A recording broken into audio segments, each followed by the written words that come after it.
Today on Retrobytes, we're going to do one of my favorite games ever, Ninja Gaiden, or Gaiden, like we always used to call it, because the wizard hadn't come out yet and told us we were all wrong. The way the intro was done, it's like, what am I watching? Because games prior to that didn't have that type of feel. It was just kind of a demo that was running and that was it. But when this started and you're watching the two ninjas like run at each other, you don't know if you're the pink one, you don't know if you're the gray one, and they do that classic kung fu like jump 18 stories off the ground and then they clash and you know something happened. And again, you don't know which one you are, so when the one ninja falls, you're like, whoa, was that me? You find out it wasn't you, it was your father. So now you're like, what? You killed Pops? So you gotta avenge your dad. Nothing better than that. This also kind of started my love of the cinematic adventure. And the fact that you can get that from games, something that we all liked growing up. So I'm not going to try to beat this because I've never actually beat it, unfortunately. But I think I can get far enough to kind of show you what we all remember more than anything. The difficulty. Ninja Gaiden came out in 88, I think, in Japan. It came out 89 in the US. Again, for the time, like, who was making games like this? For the majority of us that were even playing video games, we were playing them just for high scores. And this, and I mean, obviously your Marios and things like that, it kind of ushered in the whole who cares about score.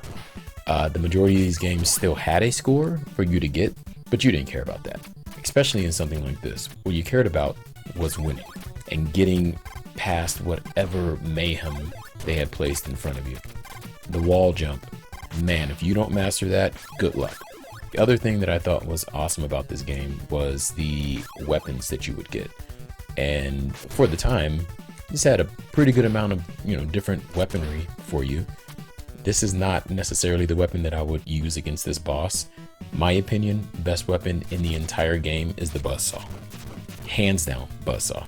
If I had that right now, 2 would have killed this guy. Now, I'm not doing that great right here, not because I suck, but because I want to show you, how difficult some of the bosses are. Yeah, that sounds good. Every single level that you beat, you get to see more parts of the cutscene, which is just kind of expanding on that whole cinematic adventure part that I'm talking about. I really wondered for the longest, like, what happened? And since I've never beat it and made it a point never to watch someone do it, I still have no idea what happens at the end, and I'm okay with that. So the other thing that I really enjoyed about this one too was the fact that every level did look different.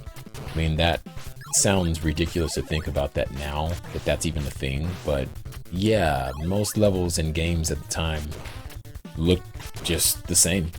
It was a very simple background. Most games, before Nintendo kind of came in and took the reins, were space shooters over and over and over. There's only so many different versions of space you could do. But this was one of those things, again, that blew kids away at the time, was everything looked different. It made you really want to get to the next level to see legitimately what was next. Okay, now I've got that buzzsaw, and you see why I think it's one of the best weapons. I want to get to this next level for a reason, mainly because the difficulty spike in this game, not many games like it. As soon as you get out this door is where having the right weapon at the right time means getting further or not getting further. That was kind of the beauty of Nintendo too, is there was none of that get good nonsense that kids now like to say, because most times there are ways to get through whatever the issue is. These games, telling you, like right now, right? Sure, you can just time it, right? That's all you got to do is time it. Go ahead and try to jump down here. Like this is all ridiculous. The respawning enemies. That's the thing for Ninja Gaiden. Respawning enemies. If you kill this bat in this crazy area and you accidentally move the screen just a bit, he's gonna be back. Hopefully you can recreate that magic that got you past there in the first place. Okay, so power-wise, doing pretty good. Can't help but notice though, don't have any weapons. So this is where it starts to suck. Literally here is where it starts to suck. Okay. Doing fine, doing fine. Got my favorite weapon, right?